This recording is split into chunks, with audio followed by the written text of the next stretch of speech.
السلام علیکم، میں ہوں آیت اور آپ دیکھ رہے ہیں سریعام نیوز۔ خالد موکل کی رپورٹ شامل کرتے ہیں۔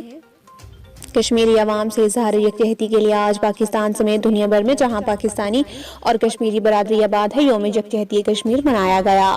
یونان کے دارالحکومت ایتھنز میں بھی آج 5 فروری کے موقع پر پاکستان جرنلسٹ کلب یونان اور اسلامک پیس مشن گریس کے زیر اہتمام یونانی پارلیمنٹ کے سامنے کشمیریوں سے یکجہتی کے لیے ایک زبردست احتجاج منعقد کیا گیا۔ یونانی اور انگریزی زبان میں پمفلٹ بھی تقسیم کیے، جس کے ذریعے وہاں پر موجود مقامی افراد اور سیاحوں کو مقبوضہ کشمیر میں ہونے والے بھارتی مظالم و بربریت سے آگاہ کیا اور 9 فروری کو دوپہر 1 بجے انڈین ایمبیسی کے سامنے ہونے والے مرکزی احتجاج کی بھی دعوت دی۔ اسلامک پیس مشن گریس کے طلبہ جو کہ یونان میں پاکستانی یوتھ ہیں نے بھی اس موقع پر یونانی اور انگریزی زبانوں میں تقریر کرتے ہوئے بھارت کا چہرہ بے نقاب کیا اور وہاں پر موجود افراد کو کشمیریوں پر ناختم ہونے والے مظالم کی داستان سنائی۔